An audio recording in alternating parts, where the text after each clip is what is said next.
السلام عليكم. في العصر الجاهلي كان هناك رجل يدعى المحلق الكلابي، وكان لديه 7 بنات، وكان المحلق لا يملك من المال سوى ناقة يأكل منها. وذات يوم نزل في مدينتهم شاعر من شعراء المعلقات، وهو النابغة الذبياني. فكانت زوجة المحلق الكلابي تصر على زوجها أن يذهب إلى هذا الشاعر ويذبح له هذه الناقة الوحيدة التي لا يملكون غيرها، وكانت لها في ذلك حكمة. وكانت حكمتها أنه إذا قال قصيدة في زوجها سيذاع صيته وينتشر ويصبح صاحب ثروة كبيرة.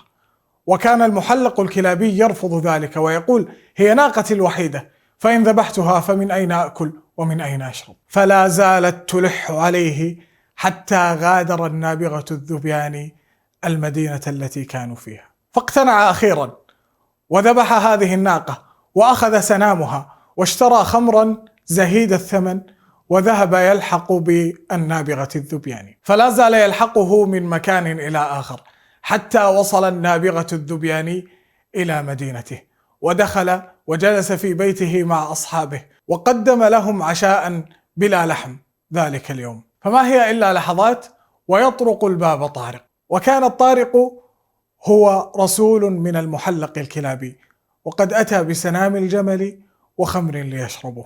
فهم الأعشى أن يرده، فكأن أصحابه أصروا عليه، وكأن لسان حالهم قد عشيتنا بلا لحم. فقال لهم الأعشى: ويحكم، أعرابي والذي أعطانا لا قدر له. واستكمل قائلا: والله لئن اعتلج سنامها وخمرها في كبدي لأقولن فيه شعرا ما قلته في أحد قط. فأبى منه أصحابه إلا هذا، فأخذ الخمر وأخذ السنام فبدأ يأكل ويشرب.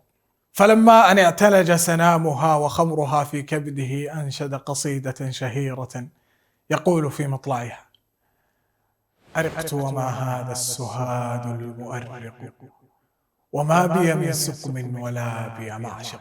ومدح فيها المحلق الكلابي، وكان من جملة ما قال فيه: لعمري لقد لاحت عيون كثيرة إلى ضوء نار في يفاع تحرق، تشب لمقرونين يصطليانها وبات على النار الندى والمحلق.